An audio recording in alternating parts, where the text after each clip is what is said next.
Good morning, everyone. Welcome back to Wishwell Farms. Today I'm heading to CropKing in Northeast Ohio to pick up some of our 2025 hydroponic tomato supplies.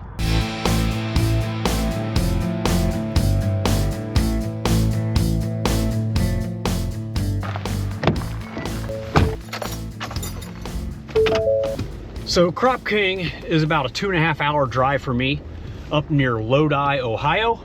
And that is one of the larger manufacturers in the United States of hydroponic greenhouse systems, equipment, supplies, and they ship all over the country and the world.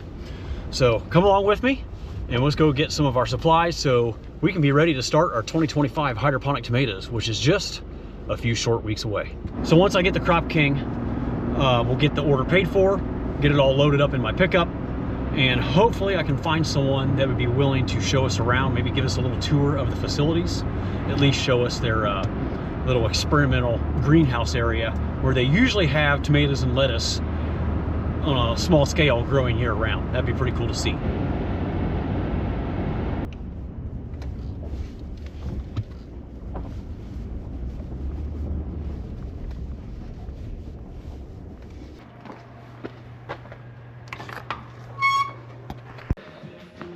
A warehouse full of goodies. This is where all the greenhouse magic happens, right here.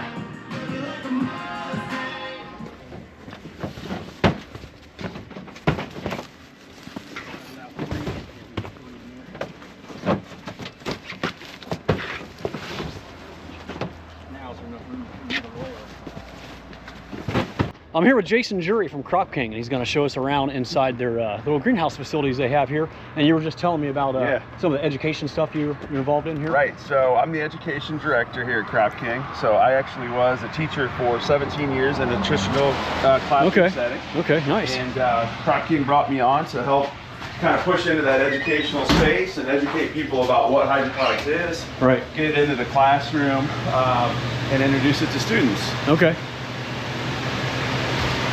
So this is our lettuce house. This is using our automated growing system. So this was specifically designed to move NFT channels down the line here. So you would plan out at this end down here on the left.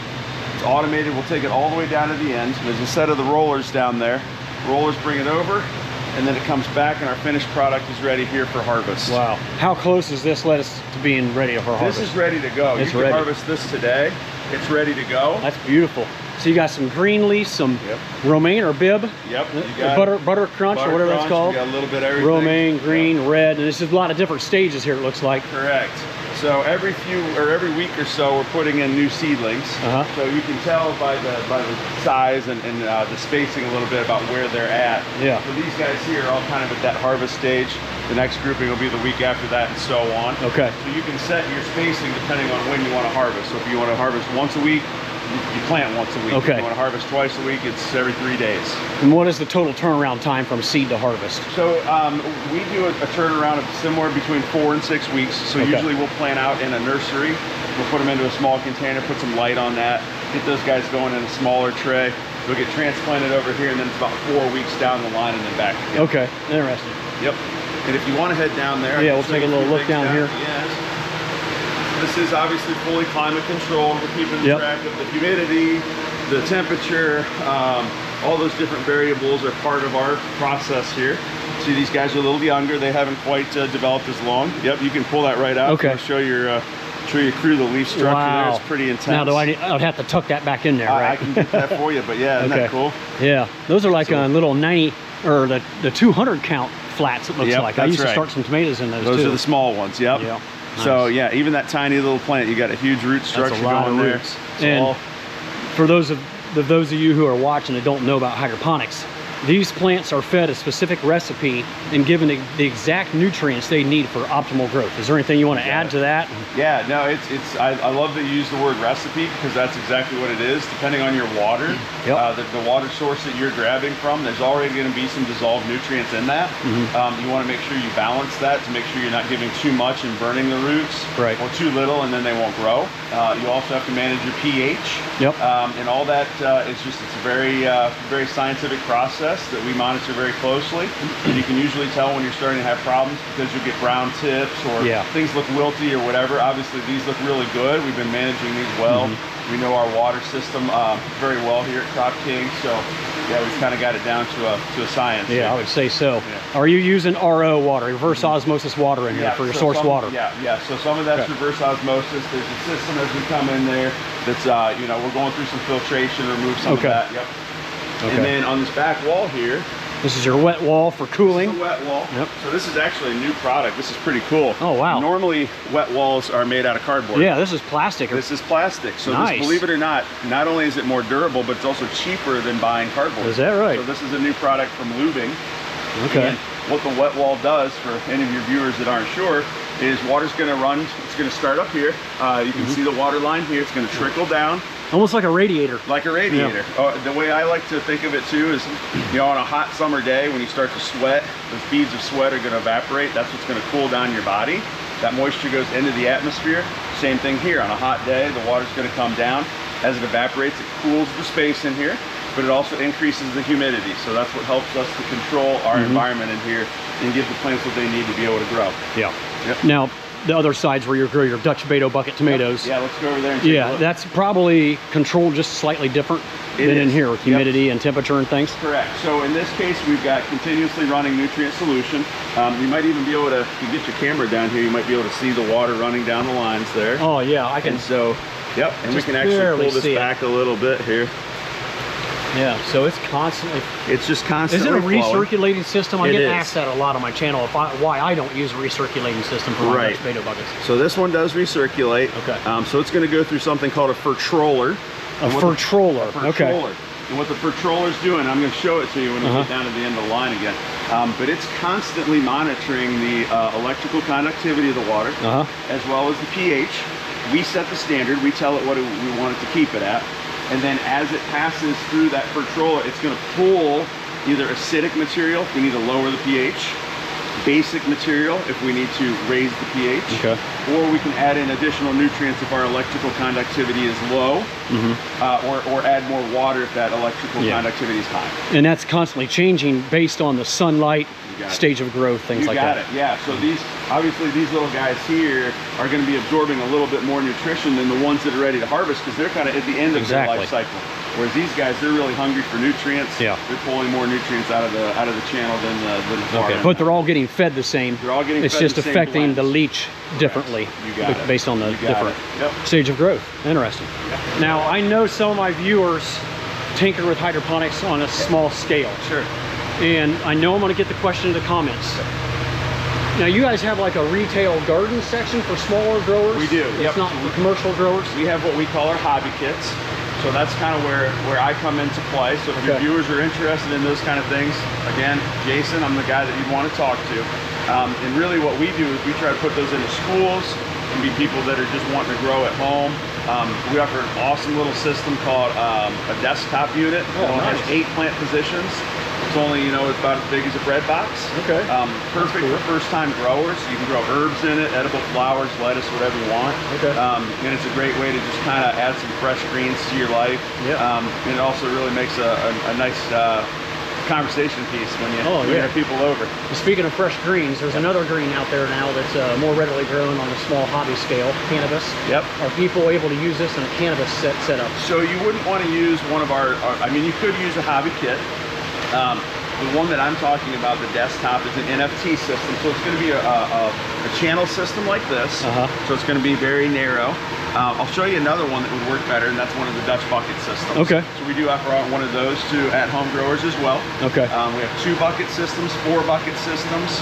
We've got a new 8 bucket system that's on wheels that you can move all around. The reservoir travels with it. All those were designed with growers in mind that are kind of smaller scale. Very nice. Okay, so what we're looking at here is our fertroller system, and what you can look at, what you can see here is on the left is what we want to hit, or I'm sorry, this is what our actual is. Over here required is what we want it to sit at. So if we look to the left and look to the right and they're the same, that means everything's happy. So we've got a conductivity right now of a 1.7. For lettuce, we like it between 1.6 and 1.8, so 1.7 is right there. Temperature, we're not really controlling for temperature right now. Naturally, with the greenhouse, we're getting enough temperature control that we don't need to be bringing in cold air right now. Yeah. If this were set right now for temperature control, these big fan louvers behind you would open up to bring some fresh air in. We could also draw some air through those, through the wet wall that we just looked at a moment ago. If we need to increase our humidity or decrease our temperature, we could do that as well.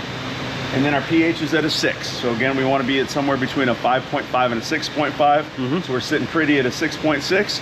That's why our plants are so happy, and that's why they look beautiful and they're ready for harvest. Yeah. So we're going to go across the way here. So this is into our Dutch bucket system. So we would call this the tomato house. You caught us at an interesting time here because we're actually transitioning between last year's crop and this coming crop. So these guys are all laid out, they're ready to go. If you look across the way, there's actually some starts there. Oh, we got some seedlings over here. here. They are. So you know, it's almost time to start my seedlings. I wait till mid-January now, but let's go take a look at these seedlings. I'm guessing these were seeded about a week, probably 2 weeks. Yep, I think you're right. It takes about a week to germinate and maybe a week to get that kind of growth. Yep. You can see the first true leaf is kind of popping out of the cotyledon right there. Those first bigger leaves are just the cotyledons that pop out of the seed first. And we got some strawberries here. Very nice. All of our greenhouses are research greenhouses here at CropKing. So nothing that we're growing here is for retail. You couldn't come buy crops from us here. Basically, we're testing and trialing different things so that when our growers come to us and have problems, we can say, well, gosh, we've seen that before. Here's what we do. This is how we would fix it. So we trial different nutrient blends. We trial different media. So for instance, if you look in the Beto bucket here, where the tomatoes are going to go, 100% perlite, right? There's nothing else in there. But if you turn around and you look at the strawberry gutters, you'll notice that it's actually 20% cocoa coir in there. So you've got a little bit different mixture. It's not 100% perlite like with the tomatoes. Okay. And that's all based on our research. We found that adding a little bit more of that organic material actually increases the water holding capacity and the strawberries perform better. Okay. Yep. Very nice. So yeah, we're all lined up and ready to go. We'll put in some English cucumbers here. We'll put in some tomatoes here. We do grower training workshops pretty much all through the growing season. We show people how to scaffold and how to you know, string up the tomatoes and cucumbers. So this is as dead as you'll ever see one of our research greenhouses. But in another month or so, it'll be humming. Those guys that you saw over there will be in the Dutch buckets, and we'll be getting ready to go for the next season. We don't have a whole lot of downtime here. Yeah, for sure. You said you just cleaned out the tomatoes just in from the last 2024 month. growing yeah, season. Just in the last month, we've completely turned the greenhouse over. I noticed you got some different style. Man, I can barely look at those lights. Yes, they're pretty bright. Those LED lights up there, Yep. Why does one have a redder spectrum or whatever that is, a redder color to it? So plants, believe it or not, they actually enjoy the red and the blue spectrum the most when it comes to growth. So it's a common misconception that plants like green light because they're green. We all kind of, I think, have a basic understanding of how light works. The colors you see are actually the colors that are being reflected. So in the case with plants, they're reflecting the yellows and the greens. They're absorbing the reds and the blues. So when we offer them more red and more blue, we can actually control their growth a little bit better than offering them full spectrum lights. Okay. All right, we're in here in the fertilizer mixing room and the injector system. Looks very similar to what I have on my farm. If you've watched me showcase our greenhouses, our hydroponic greenhouse setup, obviously everything here is a little bit newer and updated, a little nicer looking. So yeah, you go ahead and tell me about this a little bit. So this is, I guess we'll call it the guts of the fertroller. So that unit that I showed you earlier would be actually where we would go in and manipulate our variables. And then it's going to speak with this system here. So this is where we're going to draw down water, we're going to draw down nutrients, acid if we need to, whatever it is. It's going to send signals to these different receiving units, and then from there it'll send out what we need to our plants. Okay. Yep. So yeah, this kind of takes a lot of the legwork of having to constantly measure EC and pH on your own with a hand unit out of the equation. Yeah. Now this probably seems daunting and overwhelming to a small hobbyist. Yeah. They don't have to go through all of this for a small tabletop system like you were talking about. Absolutely not. Yeah, there's little blue lab monitoring systems that we offer that are under $100. Okay. You check it once every few days. You just put the probes into the water, turn it on, check it for electrical conductivity or pH, adjust as necessary, and then you're good to go. Yeah, this is going to be more of a commercial setup. Right.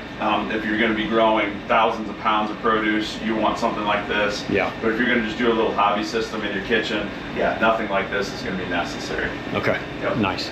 Is this the new greenhouse? So this is the new greenhouse. Oh, here. wow. What is this? Yeah, so this is a new poly with scrim built into it. Oh my goodness. And the idea is this is more wind resistant. So Okay. if you had, yeah, not to say that anything's going to be hurricane proof, Right. but you're much more likely to survive a major storm or something like that because of the built-in scrim for the reinforcement. Okay. So you're not going to get tears the way you would on a traditional poly. And do you have any idea on costs of this versus regular plastic? This I couldn't even tell you because we are literally, we built this greenhouse to trial this product. So as of right now, I'm not even 100% positive this is even on the market yet. This is just something that we're going to trial for them and let them know what we think and how it does with costs and things like that. One thing that I would be very interested in finding out about this poly is, A, how many more years am I going to get out of it? If I get 4 to 6 out of traditional poly, am I going to get 8 to 10 out of this? But then you also have to worry about light transmission. You lose light transmission penetrating through the plastic into your crop canopy a little bit each year. So that's another thing we're going to have to find out about this. It breaks down at the same rate. So we usually say about 7 years is kind of the maximum you're going to get before your light penetration starts to go down. If it cuts back on labor of taping tears, patching hail holes, it would be worth it, I think. Yeah, yep, for sure. You excuse me a little bit because we're kind of in the middle of a transition. The EARL stands for Educational and Research Lab. So that's what we're doing in here. Is we're trialing some different things. So it's a little bit of a mess. We're bringing some of these systems over to our new greenhouse, so it's not as pretty as we'd like it to be. The idea is we're going to bring all this out and put it out into the growing space here, have things planted out so when educators and small-time growers want to come take a look at what we offer, they can do that in a much more meaningful way than what we're offering right now. So we talked a little bit about some of those hobby systems. I'd say if you want to grow cannabis, this is the 2-bucket system. So this is a great little unit. Retails for about $500. Put a light on top of that, and you've got the 2 buckets there that you can grow in. Very cool. So it's a very, it's not a heavy lift in terms of cost to get into the growing system there. And then we do expand a little bit from there. So a couple of our other ones that we think are really cool. This is that mobile 8-bucket that I talked about a little bit. So you put 8 beta buckets on that. It's on wheels. Comes with your 30-gallon reservoir. You've got some scaffolding here if you want to do beans or something like that. We're using magnets now to attach all of our lights. You just magnetically connect to the system there. This is one we're trialing right now. This actually isn't a product that we carry right now. This is called a harvest wall, and this is by a company, Harvest Today. So they've asked us to partner with them a little bit, do some research, do some growing, see what we think about it, and then offer them some ideas of what we like and what we don't like. So that was actually just planted out yesterday. Harvest Today is the name of the company? Harvest Today, yep. All right. Yep. I like these LED lights too. Yeah, it's something a little different. Definitely a different configuration than what we see on a lot of. You could probably configure that to be pointing down, couldn't you? You sure could, yeah. This is, again, kind of coming back to our small-time growers, people that might just want to grow at home. This is actually the unit that I have at home. My wife really enjoys this. It's 48 positions. This is called our vertical NFT system. Again, on the rollers, you got your 30-gallon reservoir. Water's going to pipe in here to your 2 points at the top, and then gravity feed just carries it all the way down the line here. Okay. So we have this planted out with 9 different herbs at our house. And then my wife just picks those and uses those in our dinner. So man, that's really cool. It's fun. And I'm guessing it's just like a little electrical pump down there that recirculates everything, and it just plugs into the wall, or does it run on a battery? Yep. No, it just plugs right into the wall. Okay. With NFT, with our systems, they're just continuous, so you don't need a timer on that. Okay. The lights that go with this actually attach right here to the framework with magnets as well. And then you'd put that on a timer and do an 18.6 or whatever kind of grow rate you want to go. And then probably my favorite thing that we've got going right now in the EARL is our popcorn trials. So this is actually for the Ohio State University and Columbus City Schools. Wow. So what we've got in the beta buckets today, these are miniature popcorn plants. And the idea is we're going to grow these guys, hopefully get them to fruit. We're going to take the corn, take the ears off the plant, dry them, and then hopefully take them into the schools and let the kids pop popcorn for themselves. Okay. So it's kind of a proof of concept right now. We want to make sure that we can actually do it before we turn it over to the school district to try to grow their own. But if it works, then all the better. It's going to be something cool that we can share out. Yeah, I really like that. Yep. So we've got the new lubing wet wall here. So you can take a little closer look at this when it's outside of the tray. Oh, this is what we have over at the tomato house. So it just comes in little 4-foot slabs or sections. Huh. So you can customize it to whatever size you want. And then with that plastic, the durability is much higher. Oh, yeah. And the cardboard style probably doesn't last near as long as what this one. No, it doesn't. Yeah, once it starts to rot and decay, you got to change out those cardboard. These guys will last significantly longer. There's no rot or decay that are going to go on with that. You still get some scaling from the nutrients and things from the water, but not like cardboard. We're still working on the insect exclusion area here. You can see that it's set up to be put in place once we get the correct micron netting, but that's the idea. Is it'll be a fully operational greenhouse just like the other three. Okay. And the idea here is just to continue to trial some different products. So very nice. I love the smell in here. It's that new greenhouse poly smell that I smell every time I change out the poly on my greenhouses. This is the Link 4 system that CropKing sells. Far more advanced than my old 1998 Grower's Choice. But it's still getting the job done, but I will have to upgrade to one of these here eventually. Well, Jason, I really appreciate you showing me around the CropKing trial house. I'm not sure what all you call that. Yeah, our research greenhouses. Research greenhouses. Yep. And Cheryl in the office was mentioning to me that you also grow some popcorn, or is that the extent of the popcorn? That's the popcorn. Okay, that's the popcorn. But you also work with the food banks on donating some of this lettuce and some of the items you grow in here. So 100% of what we grow is donated produce. So none of it is sold at all. It goes to churches, food banks, or employees. So we really like to kind of pride ourselves on that everything that we're growing in our research greenhouses goes back to the community. And we just feel like that's one of the obligations of growers, is to integrate yourself into your community and help those people that don't have as much as you. Absolutely. That's phenomenal. Thank you so much for your time. Betcha. Really appreciate it, and wish you all the success on everything you're working on here at CropKing. Thanks so much.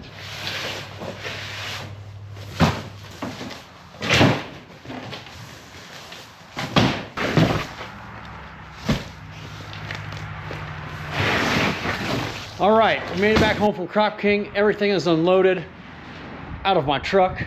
I want to show you exactly what we picked up. Some of these different sized rock wool cubes and how we use them. So in this one different shaped box, we have our starter cubes. Let's see if I can get one out here without breaking it apart. So you can see these are 1.5 inch wide cubes. There's 98 holes in this slab, and this sheet for dropping our tomato seeds. They will remain in here growing in our basement under grow lights for approximately 2.5 to 3 weeks. And then we'll move them out into our larger greenhouse, and we will have these all soaked in pH corrected water and a fertilizer solution. These little 1.5 inch cubes tear off and will get put into these larger cubes, and the plants will remain in there until they're ready to be placed in the Dutch Beto buckets after they've been growing for about 7 or 8 weeks. So all of these boxes here are the 4-inch cubes. I only have the one box of starter sheets, and that'll plant about 3,000 tomato seeds. The one other thing I picked up is this Hydro Grow starter fertilizer. It has everything that tomato plants need for getting a good, strong, healthy start. The reason I picked this up this year is because in previous years I've been using my own starter mix, which has a mixture of ammoniacal and nitrate nitrogen. This is only ammoniacal. Nitrate nitrogen causes stem cell elongation. That's what makes your plants stretch. And when they're in the little seedling stage, you don't want that. We want short, stocky plants. And then we'll add nitrate nitrogen, which this doesn't have, later on once they're in the Beto buckets and really starting to take off. And the final thing that I picked up was micro mix. I got 4 gallons of micro mix here, and this gets diluted into a 5-gallon container.